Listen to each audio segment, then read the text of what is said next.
بسم اللہ الرحمن الرحیم۔ السلام علیکم۔ سلطان صلاح الدین ایوبی کی زندگی واقعات کا سلسلہ جاری ہے۔ آج آپ کو بتائیں گے کہ کس طرح سلطان صلاح الدین ایوبی اپنے خیمے میں جب سویا ہوا تھا اس کے محافظ نے اس پہ حملہ کیا اور اس کا گلا گھونٹنا شروع کر دیا۔ کیا وہ بچ گیا؟ اس کے بارے میں آنے والی اس ویڈیو میں۔ جنگ کی تیاریاں صلیبیوں کی طرف سے عروج پر تھیں۔ سلطان صلاح الدین ایوبی فلسطین کا قبضہ لینا چاہ رہا تھا۔ اس کو سلطان صلاح الدین ایوبی کو رپورٹ ملی تھی کہ مصر کی خاص سرحدی علاقوں سے فوج کو بھرتی نہیں مل رہی۔ تو صلیبیوں کے انٹیلیجنس کے ڈاکٹر ہرمن نے رپورٹ پیش کی کہ صلاح الدین ایوبی کو مصر کے جنوب مغرب کے سرحدی علاقے سے بھرتی نہیں ملے گی۔ یہ وہی علاقہ ہے جس کے بارے میں سلطان ایوبی کو بتایا گیا تھا کہ وہاں کے لوگ اب فوج میں بھرتی نہیں ہوتے بلکہ بعض لوگ فوج کے خلاف ہو گئے ہیں۔ یہ جنگجو قبائل کا علاقہ تھا جس نے سلطان ایوبی کو بہت اچھے سپاہی دیے تھے، مگر اب ہرمن کی رپورٹ سے ظاہر ہوتا تھا صلیبی تخریب کاری اس علاقے میں پہنچ گئے اور نوبت یہاں تک پہنچی ہوئی تھی کہ حسن بن عبداللہ نے یہ معلوم کرنے کے لیے اس علاقے میں فوج کے خلاف لوگ کیوں ہو گئے ہیں 2 مخبر بھیجے تھے۔ دونوں قتل ہو گئے تھے، ان کی لاشیں بھی نہیں ملی تھیں۔ ایک پراسرار اطلاع ملی تھی کہ ہمیشہ کے لیے غائب کر دیے گئے ہیں۔ وہ علاقہ بہت وسیع و عریض تھا، جاسوسوں اور مخبروں کے لیے بہت ہی مضبوط قلعہ بن گیا تھا۔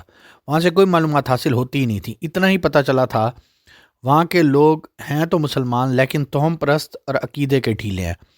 ہرمن نے تفصیلات بتائے بغیر کہا کہ اس کا تجربہ کامیاب رہا ہے اور مصر کے تمام سرحدی علاقوں میں یہی طریقہ پھیلائے گا اور ان کے اثرات مصر کے اندر لے جانے کی کوشش کرے گا۔ اس نے امید ظاہر کی کہ مصر کے قصبوں اور شہروں کو بھی اپنے اثر میں لے لے گا۔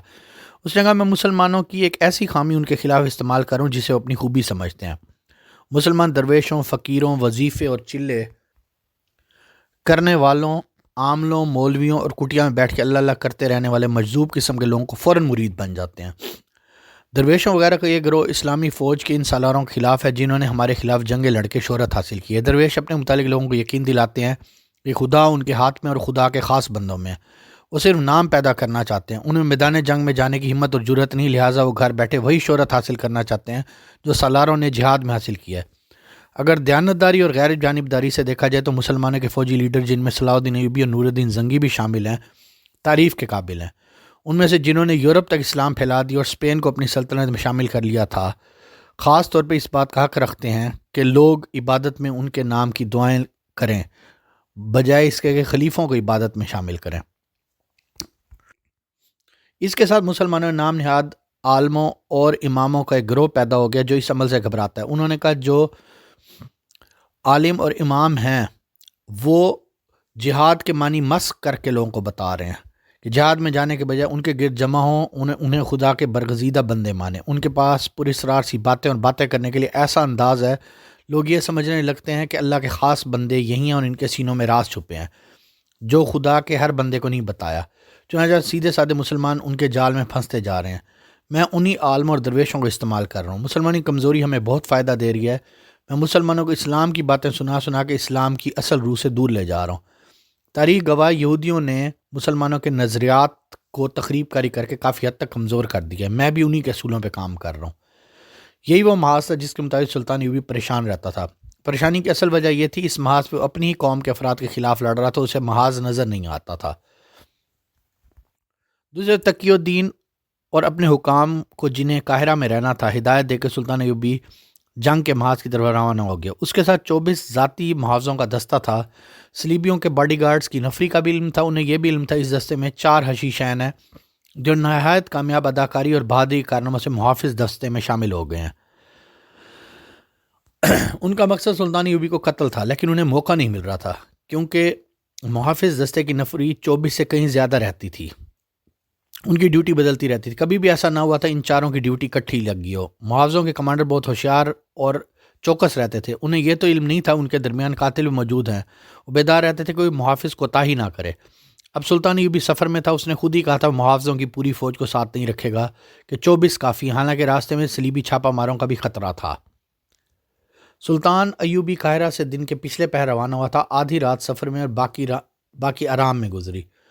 صبح کی تاریخ میں اس نے کوچ کا حکم دیا. دوپہر کا سورج گھوڑوں کو پریشان کرنے لگا تو ایک ایسی جگہ پہ قافلہ رک گیا جہاں پانی بھی تھا، درخت اور ٹیلوں کا سایہ بھی تھا. ذرا دیر میں سلطان ایوبی کا خیمہ نصب کر دیا گیا. اس کے اندر سفری چارپائی اور بستر بچھا دیے گئے. کھانے پینے سے فارغ ہو کر سلطان ایوبی اونگنے کے لیے لیٹ گیا. دو محافظ خیمے کے آگے دو پیچھے کھڑے ہو گئے. دستے کے باقی محافظ قریب ہی سایہ دیکھ کر بیٹھ گئے. کچھ گھوڑوں کو پانی پلانے لے گئے. علی بن سفیان اور دیگر حکام جو سلطان ایوبی کے ساتھ تھے ایک درخت کے نیچے لیٹ گئے. انہوں نے خیمے نصب نہیں کرائے تھے. یہ پہلا موقع تھا سلطان ایوبی کے خیمے میں جن دو محافظوں کی ڈیوٹی لگی تھی دونوں حشیشین تھے جو ایک عرصے سے اس علاقے موقع کی تلاش میں تھے. اس موقع کو پوری طرح کامیاب بنانے کے لیے صورتحال پیدا ہو گئی کہ محافظوں کی زیادہ تر نفری گھوڑوں کو پانی پلانے چلی گئی تھی. پانی ایک ٹیلے کے دوسری طرف تک قافلے کا سامان اٹھانے والے اونٹ وہ بھی پانی پلانے گئے تھے. جو محافظ ڈیوٹی کے والوں کے پیچھے رہ گئے تھے ان میں دو اور حشیشین تھے. انہوں نے اشاروں میں طے کر لیا کہ سلطان ایوبی خیمے کے سامنے کھڑے. محافظ نے خیمے کا ذرا سا پردہ ہٹا کر اندر دیکھا. باہر والوں کو اشارہ کیا. سلطان ایوبی اس حالت میں گہری نیند سے ہوا تھا کہ اس کی کمر خیمے کی طرف دروازے کی طرف تھی. محافظ دوبے پاؤں اندر گیا. اس نے خنجر نہیں نکالا، تلوار نہیں نکالی، بلکہ اس کے ہاتھ میں جو برچھی تھی وہ بھی خیمے کے باہر رکھ دی تھی. ہر محافظ کی طرح وہ بڑا قوی ہیکل جوان تھا. دیکھنے میں سلطان ایوبی کی نسبت تقریباً دگنا ہی تھا. وہ دبے پاؤں سلطان ایوبی تک گیا اور بجلی کی تیز سے سلطان کی گردن دونوں ہاتھوں میں جکڑ لی.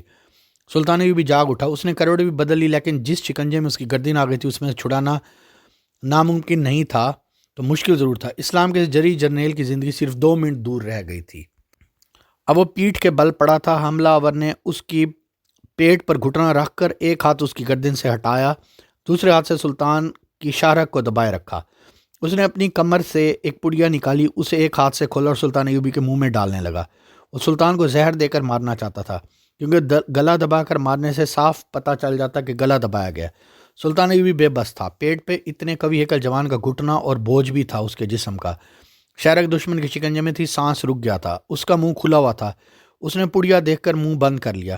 اس نے ہوش ٹھکانے رکھے. موت سر پر آ گئی تھی. سلطان ایوبی نے اپنے کمر سے تلوار نما خنجر نکالا، وہ جسے زیور کی طرح اپنے پاس رکھتا تھا.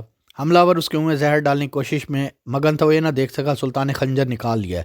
سلطان ایوبی نے خنجر اس کی پہلو میں اتار دیا، کھینچا اور ایک بار پھر حملہ آور کے پہلو میں اتار دیا. حملہ آور سانڈ جیسا آدمی تھا، اتنی جلدی مر نہیں سکتا تھا. سلطان ایوبی سپاہی تھا. وہ خنجر کے وار اور ہدف سے آگاہ تھا. اس نے خنجر حملہ آور کے پہلو سے نکالا نہیں، وہیں خنجر کو گھمانا شروع کر دیا اور نیچے کو جھٹکا دیا. حملہ آور کی آنتڑیوں اور پیٹ کا اندرونی حصہ باہر آ گیا. حملہ آور کے ہاتھ سے سلطان ایوبی کی گردن چھوٹ گئی. دوسرے ہاتھ سے زہر کی پڑیا گر پڑی. سلطان ایوبی نے جسم کو جھٹکا دیا، حملہ آور کو دھکا دیا تو حملہ آور چارپے سے نیچے جا گرا. وہ اب اٹھنے قابل نہیں تھا. یہ مار کا بامشکل آدھے منٹ میں ختم ہو گیا. مگر خیمے سے باہر دوسرا محافظ کھڑا تھا. اس نے اندر دھمک سنی تو پردہ اٹھا کر جھانکا. وہاں کچھ اور ہی نقشہ نظر آیا. وہ تلوار نکال کر سلطان ایوبی پر وار کرنے لگا، مگر سلطان خیمے کے درمیانی بانس کے پیچھے ہو گیا. تلوار بانس پر لگی. سلطان تو جیسے پیدائشی جنگجو تھا. ادھر تلوار بانس میں لگی، ادھر سلطان نے جھپٹا مارنے کے انداز سے حملہ آور پر خنجر کا وار کیا. حملہ آور بھی لڑاکا تھا، اس لیے وہ محافظ دستے کے لیے چنا گیا تھا. وہ وار بچا گیا. اس سال سلطان ایوبی نے محافظ دستے کمانڈر کو آواز دی. حملہ آور نے دوسرا وار کیا تو سلطان ایوبی آگے سے ہٹ گیا، مگر ایسا ہٹا کہ حملہ آور کے پہلو میں چلا گیا. اب کہ حملہ آور سلطان ایوبی خنجر کا وار نہ بچا سکا، سلطان ایوبی کی پکار پر دو محافظ خیمے میں آئے. دونوں نے سلطان ایوبی حملہ کر دیا. اتنے میں سلطان ایوبی دوسرے محافظ کو زخمی کر چکا تھا، مگر ابھی تک لڑ رہا تھا. اس کے 2 ساتھی اور آ گئے تھے. سلطان ایوبی نے حوصلہ قائم رکھا اور دماغ حاضر رکھا. اللہ نے مدد کی. دستے کا کمانڈر اندر آ گیا. اس نے دوسرے محافظوں کو آواز دی. سلطان ایوبی کے کہنے پر وہ 2 حملہ آوروں سے الجھ گیا. اتنے میں 4-5 محافظ ادھر آ گئے. ادھر سے علی بن سفیان دوسرے حکام بھی شور مچا کر اندر آ گئے. خیر میں دیکھا تو ان کے رنگ اڑ گئے. 4 محافظ لہو لہان پڑے تھے. 2 مر چکے تھے، تیسرا مر رہا تھا، وہ ہوش میں نہیں تھا. ان کا پیٹ اوپر سے نیچے تک پھٹا ہوا اور سینے پر گہرے زخم تھا. چوتھے کے پیٹ میں ایک زخم تھا اور دوسرا زخم ران پر تھا. وہ زمین پر ہاتھ جوڑ کر چلا رہا تھا، میں زندہ رہنا چاہتا ہوں، مجھے میری بہن کے لیے زندہ رہنے دو. سلطان ایوبی نے اپنے محافظوں کو روک دیا. محافظ اتنے بھڑکے ہوئے تھے، انہوں نے تیسرے محافظ کو بے ہوشی میں سانس لیتے دیکھا تو اس کی شاہرگ کاٹ دی. چوتھے کو سلطان ایوبی نے بچا لیا. یہ رحم کا جذبہ تھا اور یہ ضرورت تھی کہ اس سے بیان لینے کی اور سازش کی کڑیاں نکالنی تھی. سلطان ایوبی کا طبیب ڈاکٹر اس کے قافلے کے ساتھ تھا. وہ ہر جگہ ساتھ رہا کرتا تھا. سلطان ایوبی نے اسے کہا اس زخمی کو ہر قیمت پر زندہ رکھنے کی کوشش کرے. سلطان ایوبی کو خراش تک نہیں آئی تھی. وہ ہانپ رہا تھا لیکن جذباتی طور پر مطمئن تھا. غصے کا کچھ شائبہ نہیں تھا. اس کے بعد کیا ہوا کیا دوبارہ بھی حملہ ہوا اور سلطان ایوبی کو شہید کر دیا گیا؟ آنے والے حصے میں بتایا جائے گا۔